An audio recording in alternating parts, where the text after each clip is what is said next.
That was the business plan that I just slowly worked to execute, and obviously was trial by fire and learning along the way. So if I knew then what I know now, I would certainly have been able to execute the improvement of value for that property a lot.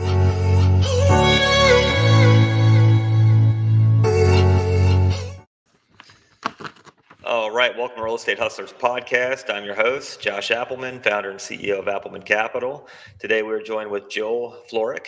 Joel comes from humble DIY beginnings to managing 470 properties. Joel Florek boasts 57% asset growth. Outside of work, he treasures family time, nature explorations, and farm living. Joel, we appreciate you coming on the show today. If you could let the listeners know a little bit more about yourself. Yeah. Hey, thanks very much, Josh. Husband, father of 3, soon to be 4. Wife maybe going into labor here any day now. So, Oh, wow. It's exciting times here at the house. Very cool. But based in LaPorte, Indiana, originally from the Upper Peninsula of Michigan, and built my career in multifamily. Have a campground as well that we added into the portfolio.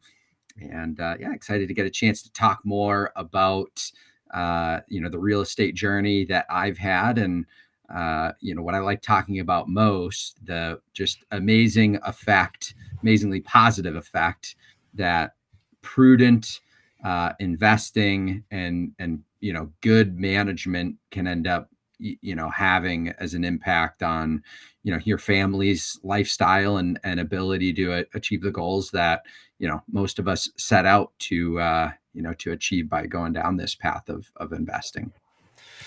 Tell us about your first deal, because it all starts with one deal, and even before that, because you really have to gain the courage and knowledge to even go on your first deal in a lot of cases. So if you could just tell us how that all came about. Yeah, I'm fortunate. I grew up with hardworking parents, middle class, both had jobs, but on the side, they'd typically every year we'd buy a house, we'd live in it, and we'd remodel it. Occasionally they'd hang on to it as a rental, but usually every year or two throughout my childhood, we were moving within the same town. And through that, I really got to understand what it took to take a older property and turn it into something that is beautiful and desirable. Ultimately, when I finished my degree in finance from Michigan Tech and started my career, I knew that working to get financial independence as soon as possible was the goal that I really wanted to focus on. And I started by going and picking up a 4-unit apartment building, lived in 1 unit, rented out the others, remodeled at night and weekends when I got done with work. And that's ultimately where it all began. $125,000, old converted property from the 1800s. And, the rest is history, as they say. That's perfect. So you fixed it up, you gained some equity, you've got it rented, it started cash flowing, and then you refinanced it. Did you sell it? That one I hung on to, and the next property that I was able to pick up was about 10 months later. Ended up getting an off-market direct-to-seller tip through a carpet installer that I had hired to help me out on one of my units, and got a chance to meet the owners of the 16-unit apartment building. They were the original developers about 20 years earlier. Built a nice rapport. And, after a couple months of going back and forth, trying to see if I could, get a deal done, ultimately we were able to work out a purchase where I got the bank to finance 80%. The sellers carried about 16.5% as a second position note. I got a personal loan from Wells Fargo for like another $8,500 after prorations. At closing, ended up being about $5,000 down to purchase, what was a pretty darn nice 16-unit apartment building in this small town where I had started my career and started investing. So within 10 months of graduating from college, I had 20 units in my portfolio, and was off to the races, and thought, hey, this real estate thing is easy. I should be at a couple hundred units in the next year or so. It wasn't that easy, but certainly blessed for the wins and opportunities that came across my desk, and glad that ultimately I took action and had people who believed in me, and were willing to finance from the bank's perspective, from the seller's perspective, and ultimately a lot of hard work and execution led to a track record that helped spawn the next deal and the next deal from there. Yeah, that's huge. And the cool thing is you did it. You did it just on your own, and you did it the hard way. You creative finance, and then you also doubled down and found a way to even close the gap on what else was needed thereafter. So there was no handouts, and you thought creatively, and you got it done. On that 16 unit that was direct to the seller and really direct to developer too. Um, what was it a fix it up and refinance it, reposition it? Tell us about that, because a lot of the listeners need to hear this stuff, because this is how it starts. Yeah, so this particular property was built in '93. I had purchased it in 2016. The owners, they did what is very typical of smaller developers that build and hang on to things, where they did a nice job keeping up with the property, but they were very conservative with respect to the rental rates that they were charging, and they liked long-term tenants. They didn't want to see turnover, so they didn't push the asset very hard. So on paper, it wasn't that terribly exciting of an opportunity, but given the lesser quality property that I had just purchased in town, and knowing the kind of demand that I saw, I was like, well, gosh, these rents that are $600 a month, they're easily $150 to $200 a month below where they should be without needing any major renovations to the property. Just your typical upkeep upon turnover, paint, general maintenance, occasionally some flooring kind of thing. So that was the business plan that I just slowly worked to execute, and obviously was trial by fire and learning along the way. So if I knew then what I know now, I would certainly have been able to execute the um, improvement of value for that property a lot quicker. Yeah. But it ended up working out to be a really good deal. A couple of years later, about a year and a half later after that purchase, I was able to get another 3-unit property in that town. So I ended up having a total of 23 units in that market. I had since moved about 500 miles south to Indiana, where my wife was from.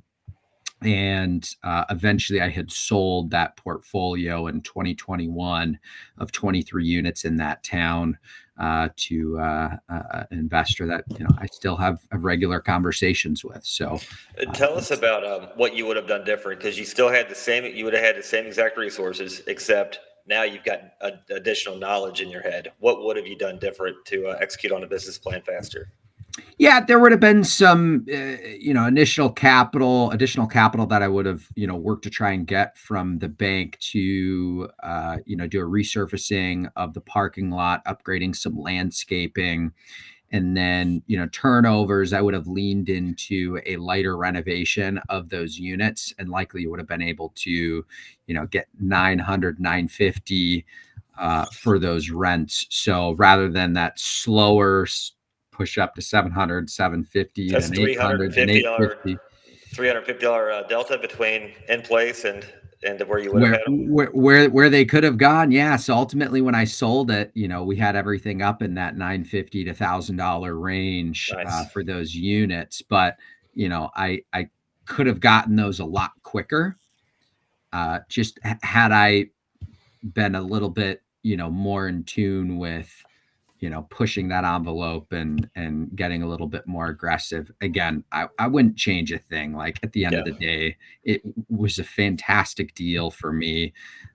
Really helped provide me a boost of confidence and get me going. It provided a track record, which allowed me to have more valuable conversations with brokers, eventually investors. So I really look at that 16 unit deal as the catalyst that really allowed me to go down the path that I've ultimately gone down. Yeah, I think you made a key remark there was the courage and the confidence because that's the only way to get there is stair stepping. One deal leads to another deal leads to another one. You went from a 4 unit to a 16 unit. That's scary in of itself when you're sitting on 4 units and now it's wow, what am I going to do with the 16 coming up? But once you go to 16, then you go to 32, 60, 100, and it's just a stair step of doing bigger deals, and you're learning a ton along the way as an operator. Exactly. Exactly. Yeah, Um, and being the guy wearing all the hats, right? I'm leasing, I'm doing the painting, the renovations, I was the guy running and doing the lawn mowing, and so I certainly understood what it took to be able to run properties and just the headaches that end up coming up. So that way, as I got bigger, I was much more keenly aware of what it would take to turn around other value add properties or just see opportunity a little bit clearer when it was presented in front of me. yeah, I think a part of it is knowing when to get out of your own way too. And what I Yeah. mean by that is you're out there mowing the grass when you could be looking at other deals, but at the same time, you were out there saving money by cutting the grass. So it's Yeah. you got to have one to have the other, and it's just you don't. I guess you don't know until you know, and then you look back, you're like, yeah, but it's all experiences. Tell us, I guess, what the are you currently the owner operator, or do you rely on third party property management? We have property management in house for our Okay. multifamily and our campground that we've got in the portfolio. So I've got a great team in place. Right now, I've got things to where it's just a couple hours a week that it takes me to review the reports, approve invoices, and just have quick conversations once a week with our key management team members to just understand, hey, what's going on with these delinquencies, what's the plan. Yeah. I take a look at our reports and then have a few probing questions that I can make sure that, hey, they're focused, they see the problems, they've got a plan of attack, and I don't need to do anything else. Or hey, they're kind of running into an issue, and yeah, maybe they need some support in one capacity or another. But we've got some good processes and systems in place. You just talked about when do you get out of your way, right? So I have early in my career, I had a lot of people that gave me a real hard time about all the different things that I would do within my properties. And most certainly I didn't enjoy mowing the lawns or doing the painting or, all the other things that I did hands on. My goal was to get large enough such that I could transition out of those jobs. The challenge that I had was, I was living off of my cash flow. Yeah. So I got out of my W-2 job as quickly as I could and relied solely on what I could squeeze out of the properties each month. And the best way to do that at the time was being the guy who is there getting my hands dirty and what have you. um uh, Looking back, I certainly missed out on just an amazing time frame to pick up properties that now I just those would have been absolute home runs. Hindsight's 2020, right? Yeah. But once I jumped up to 80, I think like 85 units, the first employee that I hired was somebody in the office doing the property management, somebody who could be in charge of all the leases, dealing with utility companies, showings, collections, keeping up with property management suites, etc. That was the part of the job that I just really enjoyed the least, and I enjoyed the maintenance work better. So I stayed on that role until like 10 months later. No, I take that back. Like 6 months later from that office hire, then I got another deal done and was able to jump up and hire a full time maintenance guy onto my team. So that was an awesome year when I could finally bring on full time employees. But I also had to feed my family. So Yeah. there was a time when it was financially appropriate for me to take that jump, and it hurt when I did. But to your point, it freed me up to where I had the mental bandwidth to figure out what I could do to expand as opposed to have the savers mindset. Yeah, and then you're dealing with a whole new set of issues when you hire your first employee, because now you've got systems and processes that you need to put in place that were not there before because you were Yep. the system and the processes. So that's another lever that is utilized to scale and grow as well.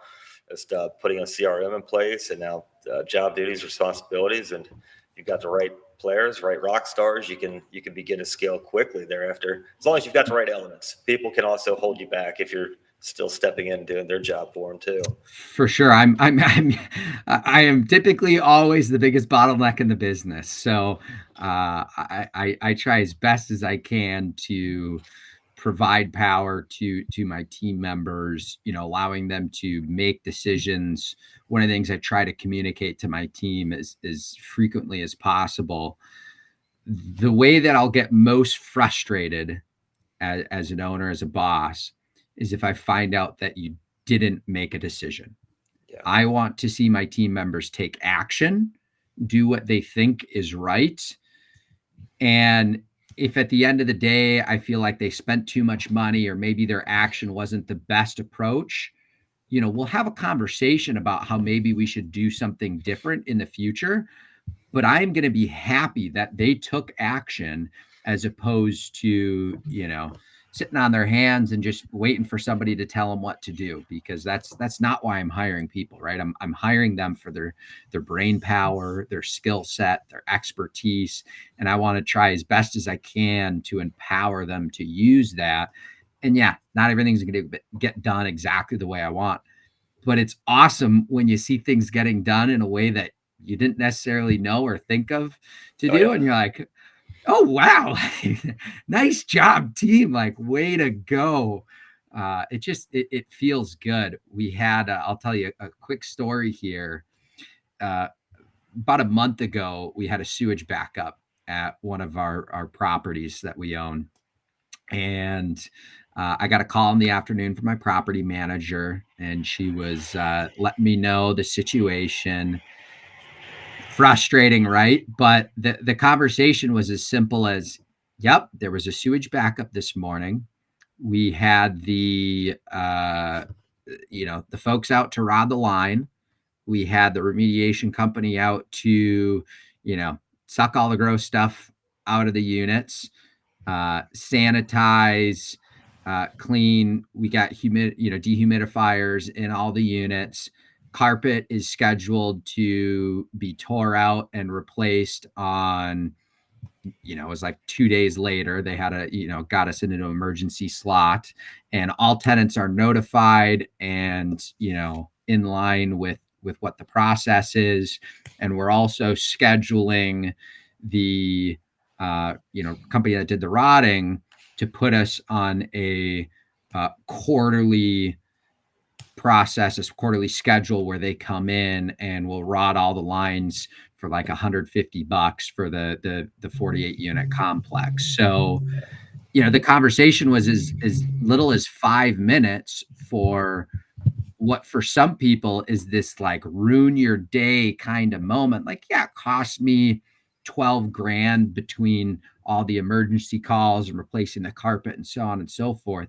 But my team knocked it out of the park. They did everything they should have done without needing any of my input or even feeling like they had to call me to get my blessing to do the stuff that they ended up doing. I would have told them to do exactly what they did. So, That's you know, huge. just yeah, it felt really good as an owner to to see my team members just feel confident about tackling the problems that come up in the business. It's not fun, but that's just a part of the game. Yeah. And yeah, Yeah, no, I agree. Bring me the question, but also bring me the answer. How would you handle this? If you've got a question, you needed some input. What would you do? So, and I think that yep, that lifts them up as well, and gives you confidence that their decision making, for good, bad, or worse, or indifferent, a decision has to be made.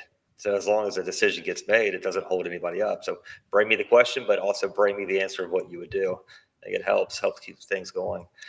yeah, And yeah. that leads back to your team, like you just said. You have to have a strong team behind you, and confidence that you've got a strong team, so you can continue to grow. Mhm, exactly. So very cool. What has been your largest deal, and then I guess how did that come along, and what was the process?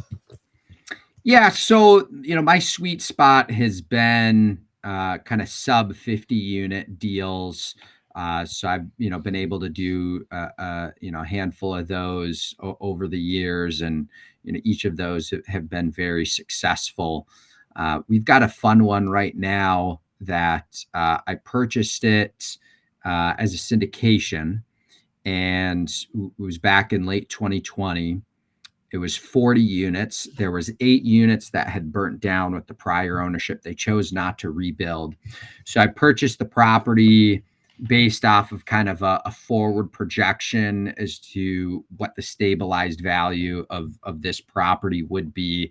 It's kind of a little bit of a gamble, a little bit of a bet, but I felt comfortable and confident, making a leap of faith that other buyers weren't willing to do. That bit, basic value add operational business plan went great for the handful of years that we executed that. Last year, December of 2022, it would have been, made the decision that I was interested in doing new construction, Okay. and that property would be the first one that we would take on.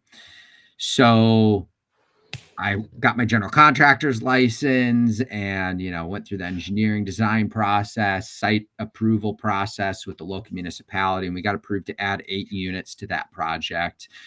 So last year in July, we were able to break ground, and by November, we completed the construction of 8 new townhouse units on that property.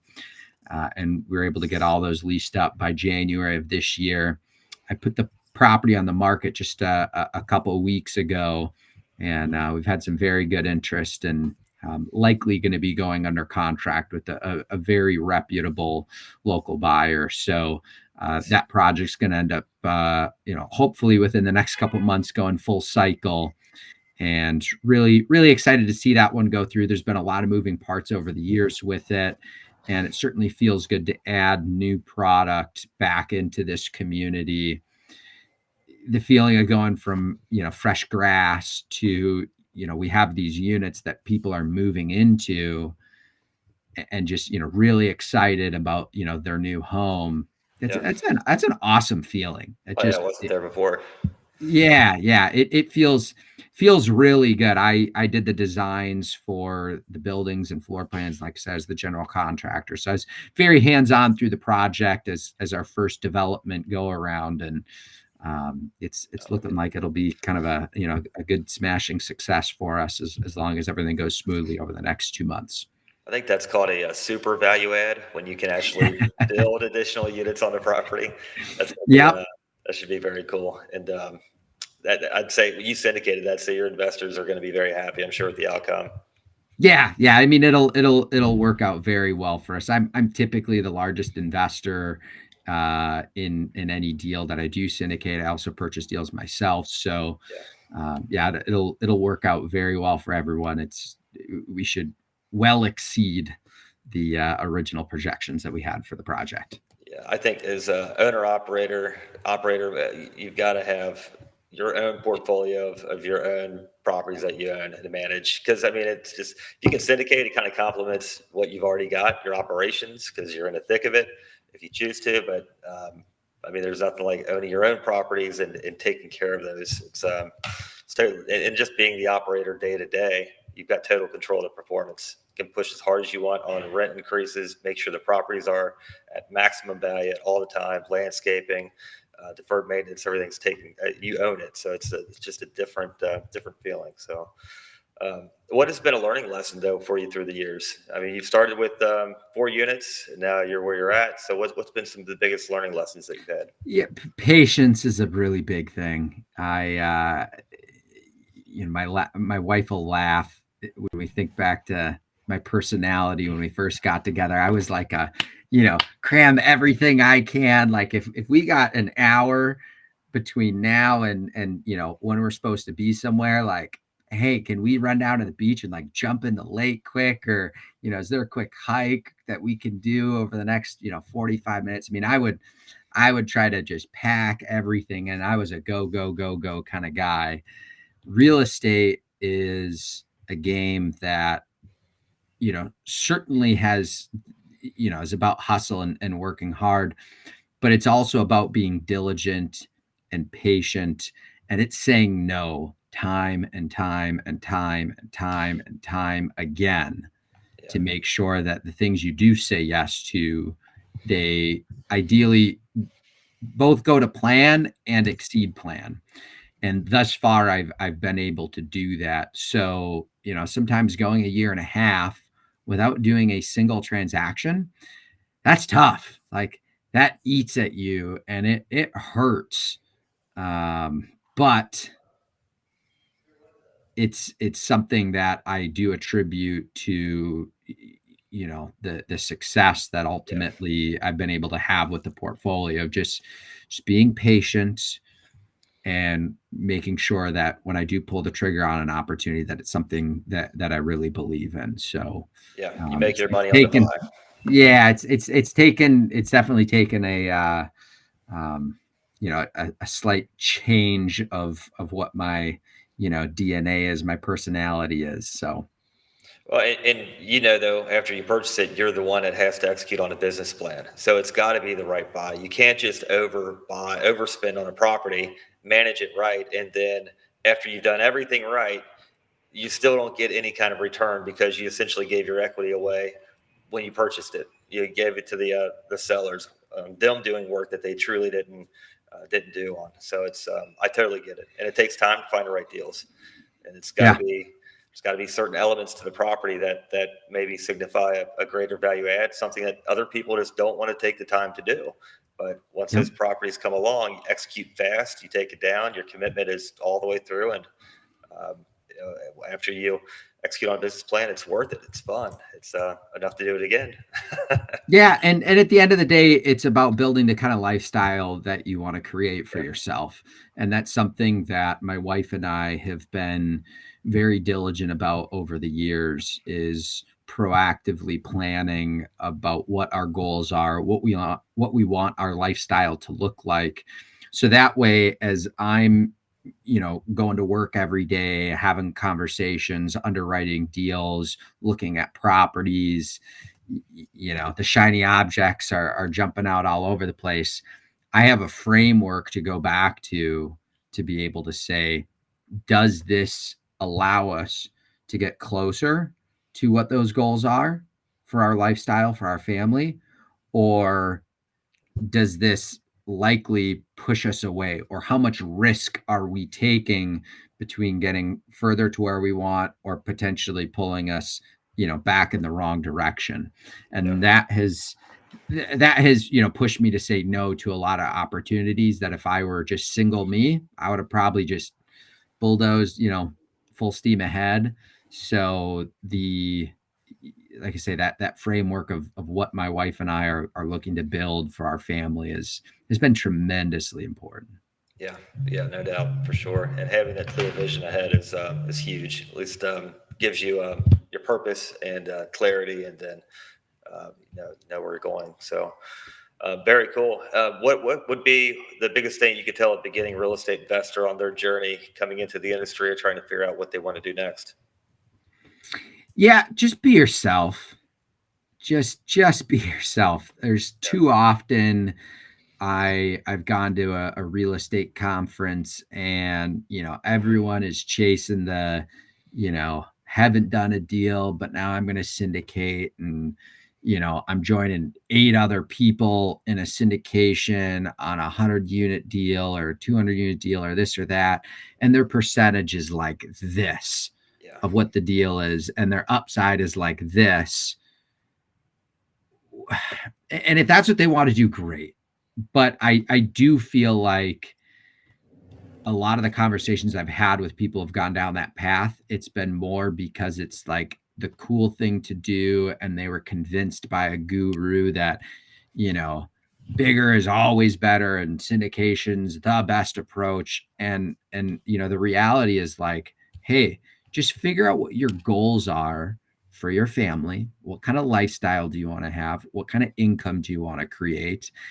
And then, reverse engineer and figure out what path you could take to get there. For some, that's owning 5 rentals and just self-managing, not getting any bigger than that, pay the darn things down and keep it simple. And then if you want more income, like sell the worst house and go buy a nicer one that has higher rents and then work to pay that down, right? Like having 5 homes that each rent for $3,000 a month that you end up netting 10 grand a month in cash flow. That's awesome. Like if that's what you want and fits your lifestyle best, like freaking rock on. A buddy of mine that I knew back from my college days, so he did. And like he had like 5 houses that he rented in a college town. He was a travel nurse, lived in a van most of the year, like cruising around to ski resorts and just cruising Living around. life. Yeah, cruising around the country, like doing what he wanted to Yeah. do. And he wasn't chasing deals. Like he wasn't out there hustling every day. He found these handful of properties that fit what he wanted well. In the college market, what's cool is all of those units turn at the same time, right? It's like school gets out, it's time to turn the unit. So he was always home for like a 2 to 3 week period. And then he was basically free the rest of the year. He had maintenance people and stuff that were on call for any emergencies, so he didn't have to deal with them. It was a portfolio that fit his lifestyle really well, and I commend him for what he built. So, my wife and I, again, we looked at our framework for what we wanted our life to look at and what our income and net worth goals were. And that's where I've tried to build a portfolio around that. And I've avoided going after too aggressively larger deals because I've been able to find deals that are smaller that cash flow much better, that I was able to pick up myself, that I was able to use creative financing, that I got larger chunks of equity, but being able to stay closer to home, and it's worked really well for us. So just be yourself and reverse engineer what your lifestyle goals are to figure out what your real estate business income is going to need to look like to fit into that. Yep, that's huge. You hit it spot on. If somebody wants to reach out, get a hold of you, learn more about yourself, get some ideas, some potential advice, how can they reach out? Yeah, jfhcapital.com. I'm on Facebook, I'm on LinkedIn. So would love to get a chance to chat further with anybody, and happy to help however I can as people look to try to build their careers and build that lifestyle income that they're looking for. Very cool. Joel, appreciate you coming on the show today, and I'll certainly be following you, and we'll talk soon. Awesome. Thanks very much, Josh. Appreciate it.